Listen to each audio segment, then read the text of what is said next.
ಅದಕ್ಕಾಗಿ ಚಿಂತೆಗೀಡಾದ ಬ್ರಹ್ಮ ದೇವಲೋಕಕ್ಕೆ ಹೋಗಿ ಅವರನ್ನು ಸಭೆ ಕರೀತಾನೆ. ಅದಕ್ಕೆ ಋಷಿಮುನಿಗಳು ಸಿದ್ಧಪುರುಷರು ದೇವತೆಗಳಾದರೂ ಬರ್ತಾರೆ.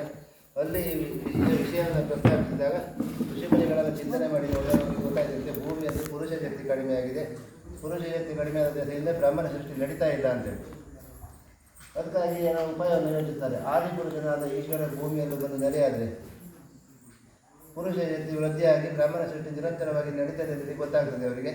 ಅದೇ ಪ್ರಕಾರ ಎಲ್ಲರೂ ಒಟ್ಟಾಗಿ ಈಶ್ವರನನ್ನು ಪ್ರಾರ್ಥನೆ ಮಾಡಿಕೊಳ್ತಾರೆ. ದೇವರೇ ನೀವು ಭೂಮಿಯಲ್ಲಿ ಬಂದು ನೆಲೆಯಾಗಿ ಬ್ರಹ್ಮನ ಸೃಷ್ಟಿ ನಿರಂತರವಾಗಿ ನಡೆಯುವಾಗಿ ನೋಡ್ಕೊಳ್ಬೇಕು ಅನ್ನೋದು ಬೇಡಿಕೊಂಡಾಗ ಅದಕ್ಕೆ ಒಪ್ಪಿದ ಈಶ್ವರ ನಂದಿ ವಾಹನವನ್ನು ಏರಿಕೊಂಡು ಪಾರ್ವತಿ ಸಮೇತವಾಗಿ ಭೂಮಿಯ ವಿಹಾರಕ್ಕೆ ಬರ್ತಾರಂತೆ. ಬಂದು ಈ ಪ್ರದೇಶದಲ್ಲಿ ಹಿಡಿದು ಸುತ್ತಾಡ್ತಾ ಇರುವಾಗ ಅವರಿಗೆ ಇಲ್ಲಿ ಗುಹೆ ಕಣ್ಣಿಗೆ ಬೀಳ್ತದಂತೆ. ಇಲ್ಲಿರುವ ನೀರು ಜಲಚರ ತಂಪು ವಾತಾವರಣ ನೋಡಿ ಸಂತೋಷಗೊಂಡ ದೇವರು ಒಳಗೆ ಹೋಗಿ ಧ್ಯಾನಕ್ಕೆ ಕೂತರಂತೆ ಸ್ಥಿರ ಆಗ್ತಾರಂತೆ. ಆವಾಗ ಅಲ್ಲಿ 7 ನದಿಗಳ ಉದ್ಭವವಾಗಿ ದೇವರಿಗೆ ಅಭಿಷೇಕ ಆಯಿತಂತೆ. ಗಂಗೆ ಚ ಯಮುನೆ ಚೈವ ಗೋದಾವರಿ ಸರಸ್ವತಿ ನರ್ಮದಾ ಸಿಂಧು ಕಾವೇರಿ ಈ 7 ನದಿಗಳ ಉದ್ಭವವಾಗಿ ದೇವರಿಗೆ ಅಭಿಷೇಕ ಆಗಿ ನೀರು ಹೊರಗಡೆ ಹರಿದು ಬಂತಂತೆ. ಆಮೇಲೆ ಲೋಕಕ್ಕೆ ಕಲ್ಯಾಣವಾಯಿತಂತೆ. ಅದೇ ಪುರುಷ ಶಕ್ತಿ ವೃದ್ಧಿಯಾಗಿ ಬ್ರಾಹ್ಮಣ ಸೃಷ್ಟಿ ನಿರಂತರವಾಗಿ ನಡೀತಂತೆ. ಸೃಷ್ಟಿ ನಿಲ್ಲಲಿಲ್ಲ ಮತ್ತೆ. ಅದರಿಂದ ದೇವತೆಗಳನ್ನು ಸಂತೋಷ ಪಡ್ತಾರೆ. ಎಲ್ಲರೂ ಈಶ್ವರನ ನೋಡಲಿಕ್ಕೆ ಇಲ್ಲಿಗೆ ಬಂದು ಅವನ ಸೇವೆ ಮಾಡ್ಕೊಂಡು ಹೋಗ್ತಾರೆ. ಈಶ್ವರ ಮತ್ತು ಕೈಲಾಸದಲ್ಲಿ ಇರುವುದಿಲ್ಲ. ಕೊನೆಗೆ ದೇವತೆಗಳಿಗೆ ಶಿವಗಣಗಳಿಗೆ ಚಿಂತೆ ಆಗ್ತದೆ. ದೇವರು ನೀನು ಕೈಲಾಸದಲ್ಲಿ ಇರ್ತಿದ್ರೆ ಕೈಲಾಸ ಕಳಾಯನವಾಗಿ ಹೋಗ್ತದೆ, ಅದಕ್ಕಾಗಿ ನೀನು ಕೈಲಾಸದಲ್ಲಿ ಇರಬೇಕು ಇಲ್ಲೂ ಇರಬೇಕು ಅಂತ ಹೇಳಿ ಬೇಡ್ಕೊಂಡಾಗ ಅವರ ಒಂದು ಮಹಾಶಕ್ತಿಯಿಂದ 2 ಕಡೆಯಲ್ಲಿ ಕಾಣ್ಕೊಳ್ತಾನೆ ಈಶ್ವರ. ದೇವತೆಗಳಿಗೆ ಹಾಗೆ 3 ಯುಗಗಳ ಕಳೀತದೆ ಅಂತ ಕಲಿಯುಗ ಬರ್ತದೆ. ಆವಾಗ ದೇವತೆಗಳ ಚಿಂತೆ ಶುರುವಾಗ್ತದಂತೆ. ದೇವರೇ ಇಲ್ಲಿ ಕಲಿಯುಗದ ಮನಸ್ಸು ಬಂದು ಮುಟ್ಟಿ ಪೂಜೆ ಮಾಡಿದರೆ ಕಲಿಯುಗದ ಮನಸ್ಸಿಗೆ ಎಷ್ಟೇ ಪುಣ್ಯಾತ್ಮರಾದರೂ ಅವರಲ್ಲಿ ಪಾಪಶೇಷ ಇರ್ತದಂತೆ, ದುರ್ಬುದ್ಧಿ ಇರ್ತದಂತೆ, ದುರಾಸೆ ಇರ್ತದಂತೆ.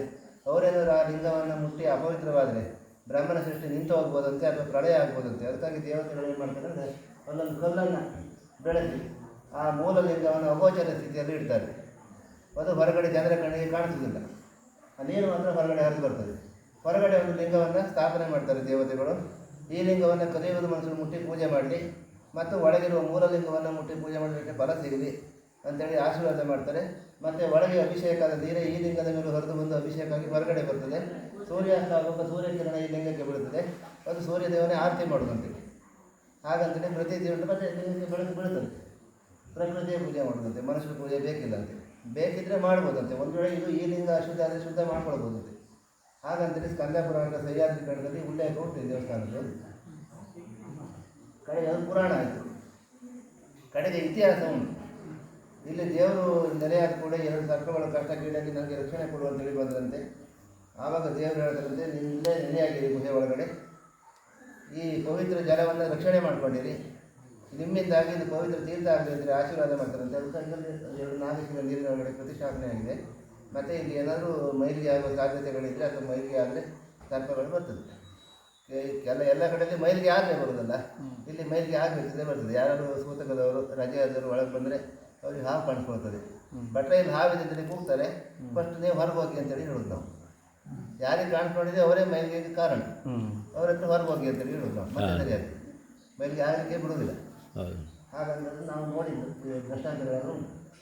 ಮತ್ತೆ ಮುಂಚೆ ಪೂಜೆ ಬಂದು ಭಟ್ರಿಗೆ ಕಾಣಿಸ್ಕೊಂಡಿದೆ, ಭಟ್ರೆ ಬಿಟ್ಟು ಹೋಗಿದ್ದಾರೆ. ಉಳಿದಕ್ಕದೇ ಬಿಡಿ. ಕೊನೆಗೆ ಇಲ್ಲಿ 2 ಲಿಂಗ ಆಯಿತು. ಒಂದು ಉದ್ಭವ ಆಗಿರೋ ಲಿಂಗ ಮತ್ತು ಮೇಲೊಂದು ಲಿಂಗ ಆಯಿತು. ಅದಕ್ಕೆ ಕಾರಣ ಏನಂದರೆ ಈ ಕಾಲರ ಪ್ಲೇಗೆಲ್ಲ ಬಂದು ಊರಲ್ಲಿ ಜನನಾಶ ಆಗಿ ಬಂದಂತೆ. ಪೂಜೆ ಮಾಡೋದ್ರಿಂದ ಭಕ್ತಾದಿಗಳು ಬರೋದ್ರಿಂದ ಇದು ಬೀಡು ಬಲ್ಲ ಎಲ್ಲ ಹೊಂದಿ ಅಲ್ಲಿ ಆ ಲಿಂಗ ಹೂಳು ತುಂಬಿ ಮುಚ್ಚಿ ಹೋಯ್ತಂತೆ. ಮುಂದಿನ ತಲೆಮಾರಿನವರು ಯಾರು ಮತ್ತೊಂದು ಲಿಂಗವನ್ನು ಸ್ಥಾಪನೆ ಮಾಡ್ಕೊಂಡು ಪೂಜೆ ಮಾಡ್ಕೊಂಡು ಬರ್ತಾರೆ. ಇಲ್ಲಿ ದೇವರ ಹೆಸರು ಮಹಾದೇವ ಅಂತಾರೆ. ಮಹಾದೇವನು ಭೂಮಿಯಲ್ಲಿ ನೆಲೆಯಾದರಲ್ಲಿ ಕಂದ ಪುರಾಣದಲ್ಲಿ ಪರಶುರಾಮ ಸೃಷ್ಟಿಯ ಸಹ್ಯಾದ್ರಿ ಬೆಟ್ಟದಲ್ಲಿರುವ ಗುಹೆಯಲ್ಲಿ ಪಶ್ಚಿಮಾಭಿಮುಖವಾಗಿ ಮಹಾದೇವ ರುದ್ರರು ನೆಲೆಯಾಗುವಂಥದ್ದು ಉಂಟು. ಅದರಿಂದ 2 ಲಿಂಗ ಆಯಿತು. ಆ ಲಿಂಗ ಸಿಗದೆ ಮತ್ತೊಂದು ಲಿಂಗವನ್ನು ಮುಂದಿನ ತಲೆಮಾರಿನಲ್ಲಿ ಪೂಜೆ ಮಾಡ್ಕೊಂಡು ಬರ್ತಾರೆ. ಮುಂದೆ ಜೈನರ ಕಾಲದಲ್ಲಿ ಈ ಲಿಂಗಕ್ಕೆ ಕೇಶವನಾಥೇಶ್ವರ ನಾಥ ಪಂಥದವರು ಇರ್ತಾರೆ. ಇಲ್ಲಿನ ಜನರನ್ನು ಜೈನ ಧರ್ಮಕ್ಕೆ ಕನ್ವರ್ಟ್ ಮಾಡಿ ಇಲ್ಲಿನ ಜೈನ ಬಸದಿ ಮಾಡಿ ಕೇಶವನಾಥೇಶ್ವರ ಅಂತ ಹೆಸರಿಟ್ಟು ಅವರಿಗೆ ಪೂಜೆಗೆ ವ್ಯವಸ್ಥೆ ಮಾಡಿ ಕೊಡ್ತಾರೆ. ಮುಂದೆ ಜೈನರ ಆಡಳಿತ ಎಲ್ಲ ಮುಗಿದ ಮೇಲೆ ಆ ಹೆಸರು ಹಾಗೆ ಉಳ್ಕೊಂಡಿದೆ. ಅವರೆಲ್ಲ ಹಿಂದೂ ಧರ್ಮಕ್ಕೆ ಕನ್ವರ್ಟ್ ಆಗ್ತಾರೆ. ಹೆಸರು ಹಾಗೆ ಕೇಶವನಾಥೇಶ್ವರ ಆಗಿದ್ದು ಹಾಗೆ. ಮತ್ತು ಇಲ್ಲಿನ ಆದಿವಾಸಿಗಳೆಲ್ಲ ಮೂಲ ಹೆಸರು ಮಹಾದೇವ. ಹೌದು. ಮತ್ತು ಇಲ್ಲಿ ಆದಿವಾಸಿಗಳೆಲ್ಲ ಇದ್ದಿದ್ರು. ಈ ಕಾಡು ಮನುಷ್ಯರಂತಾರೆ. ಅವರು ಸೊಂಟಕ್ಕೆ ಸೊಪ್ಪು ಕೊಟ್ಕೊಂಡು ತಿರುಗಾಡೋದಂತೆ ಮುಂಚೆ. ಅವರಿಗೆಲ್ಲ ಕದಂಬ ರಾಜ ಒಬ್ಬ ದೇಶಭ್ರಷ್ಟಾದವರು ಇಲ್ಲಿ ತಪಸ್ಸು ಮಾಡ್ಕೊಂಡಿದ್ದಂತೆ. ಅವನು ಅವರಿಗೆ ನಾಗರಿಕತೆ ಕಲಿಸಿಕೊಡ್ತಾನೆ. ಕೃಷಿ ಬೇಸಾಯ ಮಾಡೋದು, ಮನೆ ಕಟ್ಕೊಂಡು ಸಂಸಾರ ಮಾಡಿಕೊಂಡು ಒಂದೇ ಕಡೆ ಸ್ಥಿರ ಆಗಿ ನಿಲ್ಲುವುದು, ಇದನ್ನೆಲ್ಲ ಅವ್ರಿಗೆ ಹೇಳಿಕೊಡ್ತಾನೆ. ಹಾಗಾಗಿ ಅವರು ಅವರನ್ನು ಗುರುಗಳಂತೇಳಿ ಕರೀತಾರೆ. ಈ ಹಸ್ತ ಮತ್ತು ಕುಡುಬಿ ಜನಾಂಗದಲ್ಲಿದೆ, ಕಾಡು ಕುಡುಬಿ ಅಂತ. ಅವರು ಈ ಪರಿಸರದಲ್ಲಿ ವಾಸವಾಗಿದ್ದಾರೆ. ಮತ್ತು ಈ ಕಾಡಲ್ಲೇ ಅವ್ರದ್ದೊಂದು ಸಮಾಧಿ ಉಂಟಲ್ಲ, 500 ಸಮಾಧಿ ಉಂಟು. ಇದೆಯಾ? ಈಗ ಉಂಟು, 500 ಸಮಾಧಿ ಉಂಟು. ನಾನು ನೋಡಿ ಹೋಗಿಲ್ಲ. ಅದು ನನಗೆ ಗೊತ್ತಿಲ್ಲ. ನಮ್ಮ ಉಡುಪಿ ಕಡೆ ಯಾರೋ ಒಬ್ಬರು ಆದಿವಾಸಿಗಳ ಬಗ್ಗೆ PhD ಮಾಡಲಿಕ್ಕೆ ಬಂದರು. ಅವರು ಸಂಶೋಧನೆ ಮಾಡಿದಾಗ ಅವರಿಗೆ ಅವರ ಹಾಡನ್ನು ಕನ್ನಡಕ್ಕೆ ಕನ್ವರ್ಟ್ ಮಾಡಿದಾಗ ಕದಂಬ ರಾಜನ ವಿಷಯ ಬರ್ತದೆ. ಅವರನ್ನು ಗುರುಗಳು ಅಂತ ಹೇಳಿದ್ರು. ಅವರ ಭಾಷೆಯಲ್ಲಿ ಸಬದಿ ಅಂತೇಳಿ ಹೇಳೋದು. ನಾವು ಕನ್ನಡಕ್ಕೆ ಕನ್ವರ್ಟ್ ಮಾಡಿದಾಗ ಗುರುಗಳು ಅಂತೇಳಿ ಆಗ್ತದೆ. ಅವರನ್ನು ಗುರು ಅಂತೇಳಿ ಕರೀತಾರೆ. ಕಡೆ ಮತ್ತೊಂದು ಕದಂಬ ರಾಜನ ವಿಷಯ ಆಯ್ತಲ್ಲ, ಅವರಿಗೆ ನಾಗರಿಕತೆ ಕಲಿಸಿಕೊಟ್ಟಿದೆ. ಇಲ್ಲಿ ತಪಸ್ಸು ಮಾಡ್ಕೊಂಡಿದ್ದ ನಮ್ಮ ದೇವಸ್ಥಾನದಲ್ಲಿ ಅಂತೇಳಿ ಆಯ್ತಲ್ಲ. 1700 ವರ್ಷದ ಹಿಂದೆ ದೇವಸ್ಥಾನ ಉಂಟು ಇತಿಹಾಸ. 1200 ವರ್ಷದ ಹಿಂದೆ ಕೊಲ್ಲೂರಲ್ಲಿ ಶಂಕರಾಚಾರ್ಯರು ಮೂಕಾಂಬಿಕೆ ಸ್ಥಾಪನೆ ಮಾಡುವಾಗ ಮತ್ತು ಶ್ರೀಚಕ್ರ ಸ್ಥಾಪನೆ ಮಾಡುವಾಗ ಇಲ್ಲಿನ ಅರ್ಚಕರು ಪುರೋಹಿತರೆಲ್ಲ ಅಲ್ಲಿಗೆ ಅವರಿಗೆ ಸಹಾಯ ಮಾಡಲಿಕ್ಕೆ ಹೋಗಿದ್ದಾರೆ. ಅದೊಂದು ದಾಖಲೆ ಉಂಟು. 1864 ಇಸ್ವಿಯಲ್ಲಿ ಕರ್ನಲ್ ಮೆಕಂಜಿ ಅಂತೇಳಿ ಒಬ್ಬ ಇಂಗ್ಲೀಷ್ ಲೇಖಕ ಇಲ್ಲಿ ಭೇಟಿ ಕೊಟ್ಟಿದ್ದ.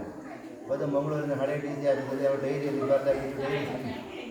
ಅದು ಮತ್ತೆ ನಮಗೆ ಅದು ಜೆರಾಕ್ಸ್ ಪ್ರತಿ ಅಂತ ಸಿಗಲಿಲ್ಲ. ಅದೀಗ ಹಿಂದೂ ಪತ್ರಿಕೆ ಸಂಪಾದಕರು ಬಂದವರು ನನ್ನ ಸರ್ಚ್ ಮಾಡಿ ನಿಮಗೆ ಹೇಳ್ತೀನಿ ಅಂತ ಹೇಳಿದ್ದಾರೆ. ಅವರಿಗೆಲ್ಲ ರೇಟ್ಸ್ ಉಂಟದೆ ನೋಡಲಿಕ್ಕೆಲ್ಲ. ಅದನ್ನು ಇಷ್ಟು ದಾಖಲೆಗಳು ಉಂಟು. ಇತಿಹಾಸ ಪುರಾಣ ಎಲ್ಲ ಉಂಟು. ಪುರಾತನ ದೇವಸ್ಥಾನ ಉಂಟು, ನೋಡಲಿಕ್ಕೆ ಮಾತ್ರ. ಪುರಾತನ ನಮಗೆ ಸಾಬೀತುಪಡಿಸುವಂಥ ಯಾವುದೇ ದಾಖಲೆಗಳು ನಮ್ಮ ಹತ್ರ ಇಲ್ಲ. ಶಿಲಾಶಾಸನ, ತಾಮ್ರಲಿಪಿ, ತಾಳೆಗರಿದಂಥವು ಯಾವುದೂ ನಮ್ಮ ಹತ್ರ ಇಲ್ಲ. ಅದು ಇದ್ದಿದ್ದೇ ಕರೆಂಟ್ ನೆಟ್ವರ್ಕ್ ಎಲ್ಲ ತರಲಿಕ್ಕಾಗಲಿಲ್ಲ. ದಾಖಲೆಗಳು ಇಲ್ಲದೆ ಇರೋದ್ರಿಂದ ಯಾರೂ ಸಾಧ್ಯ ಇಲ್ಲ. ನಾವು ಪ್ರಯತ್ನ ಮಾಡ್ತಾ ಇದ್ದೇವೆ. ಅಲ್ಲಿ ಇಲ್ಲಿ ಇದನ್ನು ನೆಲ ಹಾಕಿ ಇವಾಗ JCB ಕೆಲಸ ಮಾಡೋದ್ರಲ್ಲಿ ನಾವೇನಾದ್ರು ಉತ್ತರ ಮಾಡೋದು ಸಿಗ್ತಾರೆ ನೋಡು, ಎಂಥದ್ದು ಸಿಗಲಿಲ್ಲ. ಹಿಂದಿನ ಕಾಲದಿಂದ ಇದಕ್ಕೆ ಕಮಿಟಿ, ರಾಜಾಶ್ರಯ ಯಾವುದೂ ಇರಲಿಲ್ಲ. ಮಧ್ಯೆ ಮಧ್ಯೆ ಜನರಿಗೆ ಕಾಣಿಸ್ಕೊಂಡಿತ್ತು, ಎಲ್ಲರೂ ಪೂಜೆ ಮಾಡ್ಕೊಂಡು ಕೆಲವೊಂದು ಪೂಜೆಗಳೇ ಆಗಲಿಲ್ಲ. ಪೂಜೆ ಹಾಗೆ ಇತ್ತು. ಕಾಲ ಕಾಲಕ್ಕೆ ಈಗ ಒಂದು 150 ವರ್ಷದಿಂದ ನಿತ್ಯ ಪೂಜೆ ನಡೀತಾ ಉಂಟು. 3 ತಲೆಮಾರು ಪೂಜೆ ಮಾಡ್ಕೊಂಡು ಬಂದ ಕುಟುಂಬದವರು ಇದ್ದಿದ್ರು ಇಲ್ಲಿ.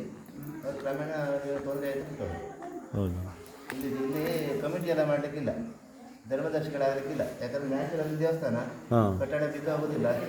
ಕಸ ಗುಡಿಸೋದು ಬೇಡ, ಬರೆ ತೆಗೆದು ಬೇಡ, ಬಣ್ಣ ಹಾಕೋದು ಬೇಡ, ಬಾವಿ ಕಟ್ಟೆಗಳಿಗೆ ನೀರು ಹೊತ್ಕೊಂಡು ಬಂದು ಪೂಜೆ ಮಾಡೋದು ಬೇಡ. ಪ್ರಕೃತಿಯ ಪೂಜೆ ಮಾಡ್ತದೆ. ಮತ್ತೊಂದು ಯಾರೋ ಮನುಷ್ಯರು ಸೂರ್ಯನ ಬೆಳಕು ಎಲ್ಲಿಂದ ಬೀಳೋದು ಅದೀಗ? ಅಲ್ಲಿಗೆ ಬೀಳುತ್ತಲ್ಲ ಡೈರೆಕ್ಟಾಗಿ. ಇದಕ್ಕೆ ಕಮಿಟಿ ಮಾಡಿ ಅಧ್ಯಕ್ಷರಾದರೆ ಅವರೊಂದು ಪಾಪರಾಗ್ತಾರೆ, ಆಗಿದ್ದಾರೆ ಹಿಂದೆ. ಮತ್ತೊಂದು ಕುಟುಂಬದಲ್ಲಿ ಹುಚ್ಚಿಡ್ದಲ್ಲ ಹೋದ್ರು. ಮತ್ತೊಂದು ಅದೇ ಕುಟುಂಬದಲ್ಲಿ 3 ತಲೆಮಾರಿನಲ್ಲಿ ಮತ್ತೆ ಅಧ್ಯಕ್ಷರಾದರು. ಅವ್ರದ್ದು ಟ್ರಾವೆಲ್ ಏಜೆನ್ಸಿ ಇತ್ತು, 40 ಗಾಡಿ ಇತ್ತು, ಎಲ್ಲ ದಿವಾಳಿಯಾಗಿ ಅವರು. ಕಡೆ ಮತ್ತೊಂದು 3 ತಲೆಮಾರು ಪೂಜೆ ಮಾಡ್ಕೊಂಡು ಬಂದವರಿದ್ದರು. ಅವರನ್ನು ಕಮಿಟಿ ಮಾಡಿ ಅಧ್ಯಕ್ಷರಾದರು. ಅವರು ಇವರೇ ಬಿಟ್ಟು ಹೋದರು ಎಲ್ಲ. ಲಾಸ್ಟಿಗೆ ಒಬ್ಬರು ಅಧ್ಯಕ್ಷರಾಗಿದ್ದರು 1 ತಿಂಗಳಿಗೆ. ಅವರಿಗೆ ಹುಚ್ಚಿಗ ಇಲ್ಲಿ ಅಧ್ಯಕ್ಷರು ಅವರೇ. ನಾವು ನೀವೆಲ್ಲರೂ ಭಕ್ತಾದಿಗಳು ಅಷ್ಟೇ, ಯಾಕಂತ ಮಾತಾಡಲಿಕ್ಕಿಲ್ಲ. ನಾನು ನಾಳೆಗೆ ಏನಾದ್ರು ಹುಚ್ಚಿ ಬಂದು ನಾನೊಂದು ಕಮಿಟಿ ಮಾಡಿ ಅಧ್ಯಕ್ಷ ನನ್ನ ಕಥೆನೂ ಅಷ್ಟೇ ಅಂತೆ. ಇದನ್ನ ಕಣ್ಣಾರೆ ನೋಡಿ. ಇಲ್ಲಿ ದೇವರ ಮಹಿಮೆ ತುಂಬ ಉಂಟು. ಬಟ್ ನಾನು ಹೇಗಿರ್ಬೇಕು ಹಾಗೆ ಇರೋದು. ಪೂಜೆ ಅಂದರೆ ಪೂಜೆ ಮಾಡ್ಕೊಂಡಿರೋದು ಅಷ್ಟೇ. ಮತ್ತೆ ಉಳಿದ ವಿಷಯ ಮಾತಾಡಲಿಕ್ಕಿಲ್ಲ. ಹಬ್ಬ ಹರಿದಿನ ಮಕ್ಕಳದ್ದು ವ್ಯವಸ್ಥೆ ಎಲ್ಲ ಊರವರಿಗೆ ಬಂದು ಮಾಡ್ತಾರೆ. ಕಾಂಗ್ರೆಸ್ ದುಡ್ಡು ಅವರಿಗೆಲ್ಲ ಊರವರಿಗೆ ಬಂದು ಲೆಕ್ಕ ಮಾಡಿ ಅವರು ಯಾರು ಇಟ್ಕೊಂಡು ಹಬ್ಬದ ಖರ್ಚೆಲ್ಲ ವೆಚ್ಚೆಲ್ಲ ಅವರು ನಿಭಾಯಿಸ್ತಾರೆ. ನನ್ನ ಕೆಲಸ ಎಷ್ಟು ಪೂಜೆ ಮಾಡ್ಕೊಂಡಿರೋದು. ಈಗ ನಮ್ಮ ಹುಡುಗರೆಲ್ಲ ಕೋಟ್ಯಾಧಿಪತಿಗಳಿದ್ದಾರೆ, 100-150 ಜನ. ನನ್ನ ಖರ್ಚು ವೆಚ್ಚೆಲ್ಲ ಅವ್ರು ನೋಡ್ಕೊಳ್ತಾರೆ. ನನಗೆ ಎಲ್ಲ ಹೇಳ್ತಾರೆ, ಬೇಕಂದ್ರೆ ತಂದು ಕೊಡ್ತಾರೆ. ನಾನೇ ಕೇಳೋದಿಲ್ಲ, ಕೇಳೋದು ದೇವ್ರು ತಂದಿರಲಿಲ್ಲ, ನೆಮ್ಮದಿ ಉಂಟು.